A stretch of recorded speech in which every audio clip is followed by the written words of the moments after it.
के अंदर एक ब्रांड बनाना है, टर्नओवर को 500 करोड़ या 1000 करोड़ तक स्केल अप करना है और साल का 100 करोड़ का प्रॉफिट कमाना है। और देखो इस वीडियो के अंदर मैं कोई हवा में बात नहीं करूंगा, प्रैक्टिकली स्टेप्स आपको दूंगा, लीगल स्टेप्स जो होते हैं कंपनी फॉर्मेशन के, ट्रेडमार्क्स के, आईपीस के और बिजनेस के प्रोसेस। तो इस वीडियो को पूरा एंड तक आप देख के जाना।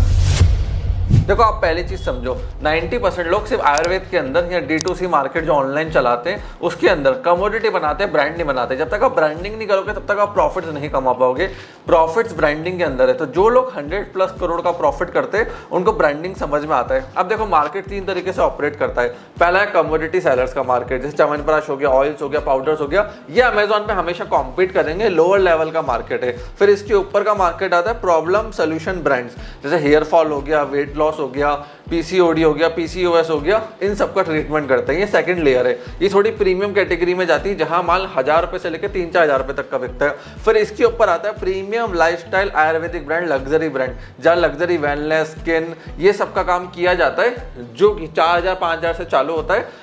ये जो जोन्स होता है ये 100 करोड़ 200 करोड़ 300 करोड़ तक का हर साल का प्रॉफिट कमा के देते हैं। अब नीश को सिलेक्ट करो। जैसे आप एक चीज समझो, हेयर रीग्रोथ हो गया, पीसीओएस हो गया, गट हेल्थ हो गया, स्किन अच्छी करना हो गया, ये सारे ऐसे मार्केट है जहां पे पेन बड़ा ज्यादा है। जितना ज्यादा पेन उतना ज्यादा प्रॉफिट, उतनी ज्यादा रिपीट परचेस, उतना ज्यादा आप कंपटीशन से आगे रहोगे। ठीक है। अब इसके बाद जो प्रोडक्ट की स्ट्रेटेजी उसको भी समझना बहुत ज्यादा जरूरी होता है, क्योंकि देखो जब तक आप है ना इकोसिस्टम एप्पल की तरह तैयार नहीं करोगे। अब एक चीज समझो, एप्पल सैमसंग से बेस्ट नहीं है। अगर आज के टाइम में आप कंपैरिजन करोगे ना, किसी को ऑप्शन दोगे Apple versus window, Apple versus Android, तो लोग चूज करेंगे एप्पल और एंड्रॉइड। बट आदमी फंसता का एप्पल के साथ। मैं एक चीज बताता हूँ इकोसिस्टम के अंदर, कि एक बार आप एप्पल के इकोसिस्टम में घुस गए तो उसे बाहर आना मुश्किल है।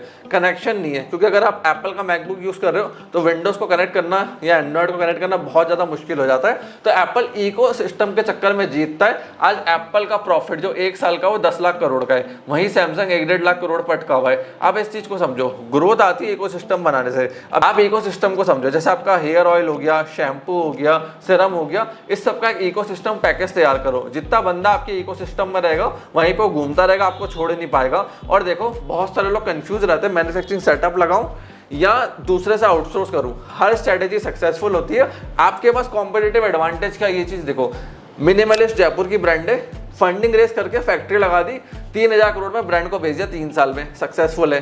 मामाअर्थ खुद की फैक्ट्री नहीं है, एम कैफिन खुद की फैक्ट्री नहीं है, बट सक्सेसफुल है। क्यों? दूसरे से बनाने में अच्छे। तो आपकी स्ट्रेंथ क्या है? कोर स्ट्रेंथ को पकड़ो, उसको स्केल अप करो। अगर आप बनाने में अच्छे हो तो फैक्ट्री लगाओ, बनाने की नॉलेज नहीं है, झंझट में मत फंसो, किसी और से बनवा के बेचना चालू कर दो। क्योंकि आज के टाइम में जो फैक्ट्री है वो ब्रांडिंग के अंदर है, इस चीज का ध्यान रखना। जो बंदा ब्रांडिंग करेगा वो फैक्ट्री से आगे निकल जाएगा। Branding is the new factory of 2026, इस चीज को लिख के रख लेना। अब लीगल स्ट्रक्चर को अच्छे से तैयार करो। तो आपको फंड रेस करना है, आईपीओ करना है, ग्रोथ करनी है, तो प्राइवेट लिमिटेड डे 1 पे बना लेना। सारे डॉक्यूमेंट्स डेटा प्राइवेट लिमिटेड के नाम पे होने चाहिए। ट्रेडमार्क आपको with user word mark category में फाइल करना है और क्लासेस आपकी रहेंगी 5, 3, 35, 42। इन 4 क्लासेस को सिक्योर करना। क्योंकि देखो आज मैं इन्वेस्टर हूं, मैं किसी का ब्रांड खरीदने जा रहा हूँ। अब काफी सारे इन्वेस्टर्स से मैं कनेक्टेड भी रहता हूँ, वीसी से रहता हूँ। उनके जो डॉक्यूमेंट्स होते हैं, लीगल डॉक्यूमेंट्स होते हैं, मैं वीडियो के अंदर से पब्लिक में नहीं बता सकता कौन कौन सी कंपनी से, बट मैं आपको बता रहा हूँ वो देखते कैसे। अब कोई ब्रांड है, वो अपने ट्रेडमार्क अटॉर्नी या जो भी उनके कॉर्पोरेट लॉयर्स होते हैं उनसे सर्च करवाते हैं, हर चीज लीगल ड्यू डिलिजेंस होती है।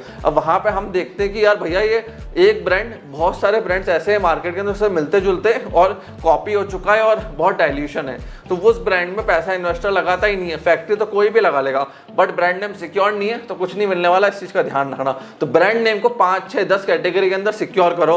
उसके बाद अपना वर्ड मार्क फाइलिंग के बाद लोगों को फाइल करो, उसको प्रोटेक्शन लो। फिर आप ट्रेड सीक्रेट का जो फॉर्मूला है उसके लिए एनडी एनसी सब टीम से साइन करवाओ। फिर आता है ट्रेडमार्क सर्च सर्टिफिकेट, ये भी जरूरी है। जो लेबल्स होते हैं ना, मामाअर्थ हो गया, एम कैफिन हो गया, इन सबके लेबल्स के ऊपर टीएमसी सर्च सर्टिफिकेट जरूरी होता है। उसका दिल्ली से कॉपीराइट लेना भी जरूरी है, इस चीज का ध्यान रखना।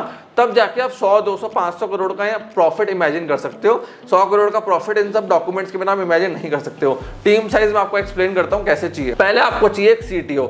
सीटीओ का करेगा जो आपका ई कॉमर्स है, उसकी टेक्नोलॉजी है, उसका एसईओ सबको मैनेज करेगा। जनरली जो अच्छे सीटीओज होते हैं इनकी तनख्वाह 40-50 हज़ार से लेके 1 लाख रुपए महीने तक होती है, साल का 12 लाख रुपए का package, depending upon size of company. छोटी कंपनी है, ग्रो कर रहे हो, उसको समझाओ देखा अभी 40,000 रुपये देंगे, कंपनी ग्रो होती जाएगी, टर्नओवर बढ़ेगा, तेरी तनख्वाह बढ़ा के हम 1 लाख तक कर देंगे। उसके बाद पीबीटी, प्रॉफिट बिफोर टैक्स पे उसको 1% का इंसेंटिव दे दो, ताकि उसको रहे कि मेरे को ट्रैफिक लेकर आना है ज़्यादा से ज़्यादा वेबसाइट के ऊपर, इसको बढ़िया बनाना है। फिर एक CFO चाहिए। CFO किस लिए चाहिए? कोशिश करना है CA बैकग्राउंड से हो, हर सैटरडे को आपको ये डैशबोर्ड बना के दे, कैश इतना है, प्रॉफिट इतना है, एक्सपेंसेस इतने हैं, इतनी सेल्स और आने वाली है, और इतना कंपनी रिकवरी कर लेगी मार्केट से, और इतना हमें एक्सपेंस करना है, ताकि जो टैक्स है, GST है, TDS है, सबसे आप फ्री हो जाओ। ये बंदा सारा कंपनी का कैश फ्लो मैनेज करेगा। इसको भी पीबीटी पे 1% का इंसेंटिव दे देना। फिर आता है हेड ऑफ ऑपरेशंस, मेन आपका राइट हैंड, इसको हर स्किल आनी चाहिए, धंधा मैनेज करना आना चाहिए, और इन सब हेड से आप NDA, NC सारे लीगल डॉक्यूमेंट साइन करवा लेना। और इसको क्या करो, 50,000 से लेके 1-2 लाख जो भी महीने की आप तनख्वाह अफोर्ड कर सकते हो उतनी आप दो, कम से शुरुआत करो, समझा दो, कंपनी बढ़ेगी, तनख्वाह बढ़ेगी। As this company grows, we ensure everyone grows together.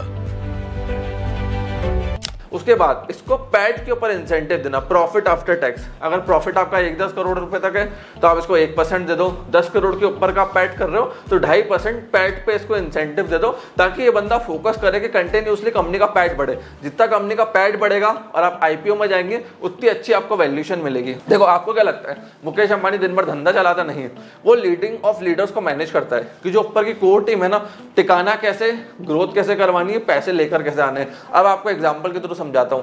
Mukesh Ambani ने अपना हेड ऑफ ऑपरेशंस हायर करा, CEO हायर करा अपन, क्योंकि वो लोग CEO ज्यादा फोकस करते हैं, अंडानी अंबानी। CEO का टारगेट है कि भैया तेरी तनख्वाह रहेगी 36 लाख रुपए साल की, महीने का 3 लाख रुपए हो गया, मुंबई में इतना तो खर्चा ही लग जाता है। उसके बाद उसको बोला 100 करोड़ के प्रॉफिट पे तेरे को हम 5% का इंसेंटिव देंगे। तो कितना हो गया 1 साल का? 5 करोड़ रुपए। समझ गए? अब 100 करोड़ का जो पैट है उसका 5% का इंसेंटिव 5 करोड़ रुपए हो गया। अब ये चीज समझना, अगर मोटा भाई के पास 100% कंपनी की ओनरशिप है, 100 करोड़ कंपनी पैट फाइल कर रही है, उसका कल को IPO लॉन्च होगा तो IPO 10,000 करोड़ मिनिमम होगा। समझे? 10,000 करोड़ मिनिमम। बाटा कितना? 5 करोड़। IPO निकाल के 10,000 करोड़ मार्केट से उठा लिए, इतना मोटा भाई ने कमा लिया 5 करोड़ बांट के। समझे? अब मेंटेलिटी, ये मेंटेलिटी होती है ग्रोथ और स्केल की। जितना बांटोगे उतना 10x जाके आगे कमाओगे। फिर होता है मार्केटिंग हेड, ये अगर लीड्स लेकर आ रहा है तो लीड्स पे इसको इंसेंटिव दो, कितनी लीड्स ला रहा है, कैसी लीड्स ला रहा है, और कंपनी के इसके रेवेन्यू से इसके इंसेंटिव्स को लिंक कर दो। फिर उसके बाद आपका जो प्रोडक्ट हेड है, कितना अच्छा क्वालिटी का प्रोडक्ट बना रहा है, डिमांड कितनी आ रही है, और जो आपका प्रोडक्ट हेड के बाद आता है सप्लाई चेन मैनेजर, जो सप्लाई को मैनेज करेगा, डिलीवरी को मैनेज करेगा, जो ये हेड्स है, इनको प्रॉफिट लिंक इंसेंटिव दो, ओनरशिप दो, ताकि कंपनी को ग्रो करें। और इनको मिनिमम रखना कि भाई देखो 5 साल टिकोगे, 10 साल टिकोगे तो हम आपका अच्छे शेयरिंग बढ़ाएंगे, इतना नहीं टिकोगे तो शेयरिंग नहीं मिलेगी। मतलब हर महीने इनको दिखाते रहना एक्सेल शीट में पैसा आ रहा है, बट मिलेगा 5 साल बाद, ताकि बंदे ग्रोथ में रहेगी, ग्रोथ कराना है, ग्रोथ कराना है, कंपनी आगे से आगे बढ़े। अब बात करते हैं रेवेन्यू और सेल्स के इंजन की। देखो वेबसाइट आपका मेन प्रॉफिट का इंजन है, तो आपका CTO अच्छा होना चाहिए, शॉपिफाई, COD, अपसेलिंग फनल बहुत बढ़िया होनी चाहिए। फिर आता है मार्केट प्लेसेस, अमेजॉन और फ्लिपकार्ट। फिर आता है social media, Instagram, WhatsApp, YouTube, LinkedIn, जितने भी सोशल मीडिया ऑनलाइन चलते हैं, इनके फनल्स बहुत तगड़ी होंगी, पैसा बहुत अच्छा कमाओगे। अब एक चीज समझो, जो आपका मार्केटिंग का हेड है, कंटेंट क्रिएशन उसको अच्छा आना चाहिए। जिस ब्रांड का आज के टाइम में कंटेंट क्रिएशन का नहीं है काम, वो ब्रांड बर्बाद है, वो मार्केट में एग्जिस्ट ही नहीं करेगी।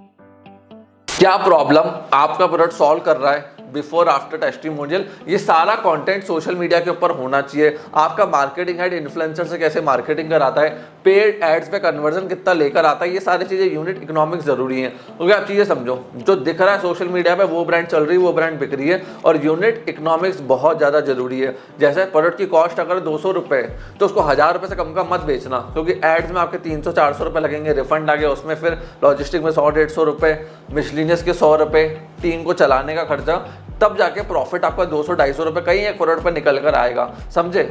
अगर आप महीने के 10,000 ऑर्डर शिप करोगे तब जाके आप महीने का 30-40 लाख का प्रॉफिट कमा पाओगे। तो ये बहुत ज़्यादा जरूरी है कि आप यूनिट इकोनॉमिक्स पे वर्क करो। प्रोडक्ट अगर 100-150 रुपए का है तो 1000 रुपए से कम नहीं बेचना है, और प्रीमियम कैटेगरी में जाओ, उतना आपके मार्जिन इंप्रूव होंगे। और आप देखो स्केल को कैसे इंप्रूव कर सकते हो। जैसे आप नया प्रोडक्ट कहाँ ला सकते हो, इंटरनेशनल एक्सपेंशन हो गया, UAE में, US में, चाइना में, सिंगापुर में, ऐसी कंट्रीज को टारगेट करो। या तो आप वियतनाम से इंपोर्ट करवाओ और फिर बेचो UAE के अंदर जाके, US के अंदर, UK जैसे प्रीमियम मार्केट के अंदर। और एक चीज़ को बहुत अच्छे से समझना, मार्केट टैपिंग बहुत जरूरी है। वहाँ के डॉक्यूमेंट्स फुलफिल करना, मार्केट को आप टैप कैसे करते हो, मार्केटिंग कैसे करते हो, एक्सपोर्ट कैसे करते हो, ये सारी चीज़ें आपको आनी चाहिए, तब जाके और बढ़िया और अच्छा पैसा कमा पाओगे।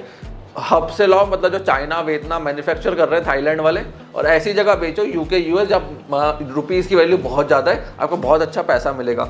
जो लोग बड़ी मिस्टेक्स करते हैं मैं आपको पहले क्लियर कर देता हूँ। सारे प्रोडक्ट्स हम एक साथ लॉन्च करेंगे, फेलियर। एक प्रोडक्ट को लॉन्च करो, किंग बनाओ, दूसरा प्रोडक्ट लॉन्च करो।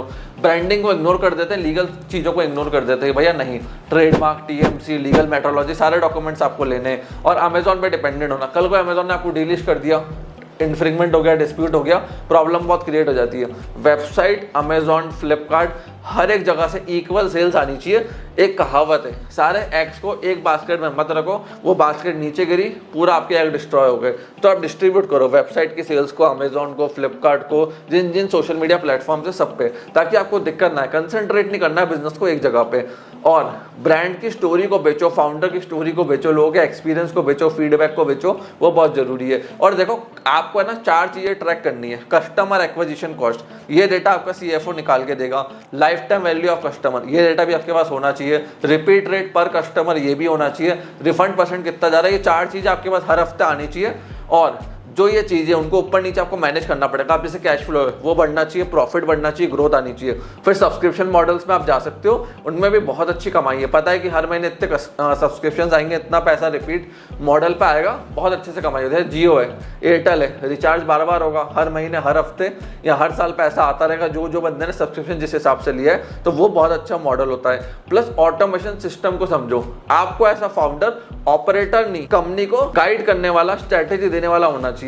ऑपरेटर क्या होता है, सारा दिन सीआरएम सिस्टम, व्हाट्सएप देख रहा है। सिस्टम बनाओ, सीआरएम बनाओ, व्हाट्सएप ऑटोमेशन करो, ऑर्डर ट्रैकिंग ऑटोमेशन करो, कस्टमर फॉलोअप ऑटोमेट करो, सारी चीजें ऑटोमेट कर दो, ताकि आप ग्रोथ, विजन, स्ट्रेटेजी, इन सब पे काम कर पाओ। और हाई टिकट पे कोशिश करो जा पाओ। जितना हाई टिकट जाओगे उतना लोअर मार्केट से हट जाओगे। लोअर मार्केट में कॉम्पिटिशन ज्यादा होता है, डिस्काउंट ज्यादा होते हैं, ऊपर कॉम्पिटिशन और डिस्काउंट कम है, इस चीज का ध्यान रखना। तो ये सारी चीजें आपको ध्यान रखनी है। प्लस बूटस्ट्रैप में फुल कंट्रोल है, मजा बहुत अच्छा आता है, बट ग्रोथ धीरे होती है। फंडिंग में आपका कंट्रोल कम होगा, बट ग्रोथ तेज होगी, इस चीज का ध्यान रखना। तो चूज आपको करना है, फंडिंग से जाना है या बूटस्ट्रैप जाना है। मेरी एडवाइस ये रहती है, बूटस्ट्रैप जाओ, प्रॉफिटेबल जाओ, आईपीओ लॉन्च करो, उसके 6-8 महीने बाद, 1 साल बाद एग्जिट ले लो अगर आपको लेना है। सबसे बढ़िया स्ट्रेटेजी है, क्योंकि इन्वेस्टर के आप पे प्रेशर डालेगा। 10 करोड़ इस महीने हुआ है तो अगले महीने 11 करोड़, 12 करोड़, क्योंकि देखो उसको भी आरओआई चाहिए आगे और मार्केट में बांटना है जहां से पैसा लेकर आया है, तो वहां पर डेफिनेटली प्रेशर डालेगा। अगर इन्वेस्टर से पैसा लेते हो, इस चीज का ध्यान रखना। ऐसे में आईपीओ जो जोन्स होते हैं वहां पे इतना प्रेशर नहीं होता है। सप्लाई चेन को कंट्रोल रखना और अपना एग्जिट और बिजनेस की स्ट्रेटेजीज, वैल्यू सबको क्लियर रखना। काफी सारे लोग कंफ्यूज होते हैं, लाइफ टाइम आपको क्या है, इसको बूटस्ट्रैप करना है, आईपीओ से चलाना है या फंडिंग लानी है। क्लैरिटी डे 1 पे लेकर आओ। नहीं आ रही है, धंधे को चलाओ, धीरे धीरे चीजें अपने आप क्लियर होती है। सो फ्रेंड्स, मैं आशा करता हूँ ये सारी स्ट्रेटेजीज से और लीगल प्रोसेस जो मैंने इस वीडियो के अंदर एक्सप्लेन करा है, उनसे आपके काफी सारे डाउट्स क्लियर हुए हैं। और ये सारे नॉलेज, इन्फॉर्मेशन मेरे पास कहीं इंटरनेट से नहीं आई है। मैं काफी सारे फाउंडर्स से मिलता हूँ जिन्होंने स्केल अप करा है, फंड रेज करा है, एग्जिट लिया है, उनसे मैं बात करता हूँ, चीजों को समझता हूँ कि उन्होंने कैसे बिल्ड करा, स्केल करा और ग्रोथ करी अपने बिजनेस के अंदर। सो फ्रेंड्स, कोई डाउट रह गया, क्वेश्चन रह गया, तो कॉमेंट सेक्शन आपके लिए ओपन है। वीडियो पसंद आई तो भी अपने फीडबैक कमेंट सेक्शन के अंदर शेयर कर सकते हैं। आपने इस वीडियो को यहां तक देखा, हम लोग सपोर्ट दिया, उसके लिए धन्यवाद।